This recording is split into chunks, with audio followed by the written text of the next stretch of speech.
The Death of Me, narrated by Jim Hainmaker. 7 minutes 7 seconds.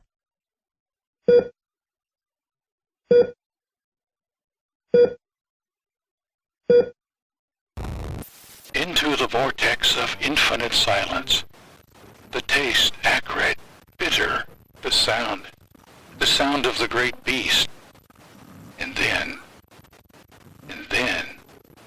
the void unimaginable, inconceivable. And then nothing but the truth, the ultimate truth, that it is life, not death, which is the barbarian at the gate. Time has collapsed, but I'm aware I'm in a hospital. I'm not sure how long. I grow used to the sounds, the approaching sirens, the squeak of rubber soles on the linoleum floor, the PA's eerily calm announcements of some code or another, the squawks of pagers, the rolling wheels of gurneys, the muffled conversations outside my door. I smell something. Medicinal? Disinfectant? No, it is my own urine. There is a rhythmic beeping, pinging. There are tubes stuck into me. I feel a hand. A hand is holding mine. I lift my head. I can open my eyes. I can see colors again. I try to focus. Focus. I see the hand that holds mine, and I look up at her face framed by raven black hair, her peach pale skin, the purple streak in her hair. She smiles and clutches my hand tighter. I look at her name tag. Hope. Hope. They had me on a morphine drip. Then they said I was disoriented because of the morphine. That wasn't the reason, but they switched me to fentanyl. A doctor tells me fentanyl is causing me hallucinations, which it isn't. I don't hallucinate. So they switched me to oxycodone. Oxycodone gives me nausea and headaches. Nurse Hope helps me pretend to take the oxycodone, then disposes of the pills. The doctors try to give me antidepressants. I'm not depressed, just aware. The doctors try to give me pills for terror. I feel no terror, only the truth of death. Nurse Hope hides these pills too.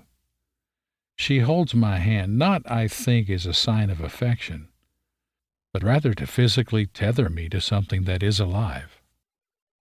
Hope chases off the NDE junkies, as she calls them. Someone from the hospital told the newspaper how long I was dead, and so the near-death experience groupies flock to my room, making their pilgrimage. They come in all sizes, shapes, ages. They look like cast-offs from the Burning Man. I am the wrong person for them. I was not near death. I was dead. But they want to talk to me. I refuse to do that. Hope will not allow them close to me. So they take rushed pictures of me as security ushers them out. I am their freak show, and also their desperate hope that there must be something after life. The psychiatrists and neuropsychiatrists and psychologists come in waves, hunting for termites in my brain. They ask questions. I tell them about death, but they refuse to accept what I say, or even entertain the possibility of what I tell them. They talk about emotional discontrol or dissociative insanity, or psychotic break, or reality distortion, or vestibular disorder.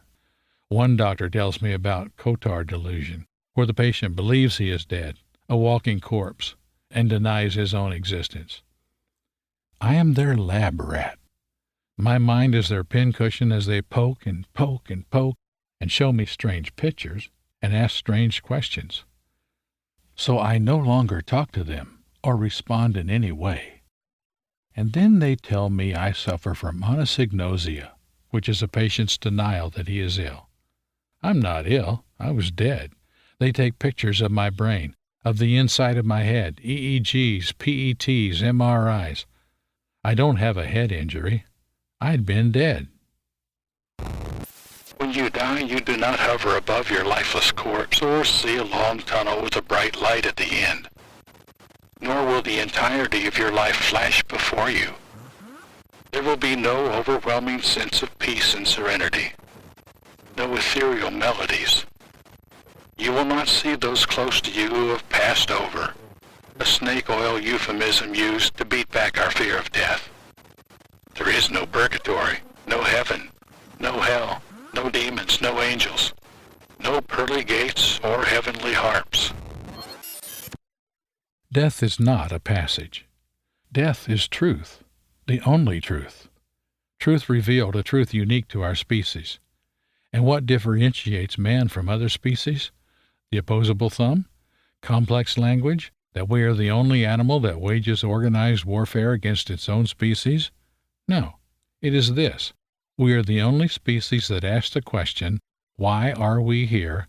Why do we exist? And since there is no answer to that question, we make one up. We make up the answer and live our lives according to the fiction we create and desperately embrace. That fiction is to pretend what we do is meaningful and purposeful. We forge fake meaning out of the fires of futility. And as we travel our fairy tale yellow brick road, we collect worthless souvenirs. Roadside shrines for the walking dead. Souvenirs like jobs and cars and houses and things. Run, rabbit, run, down the rabbit hole.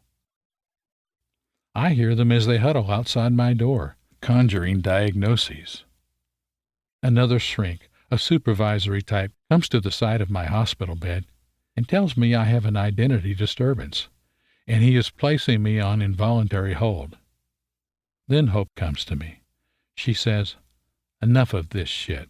I'm taking you out of this place."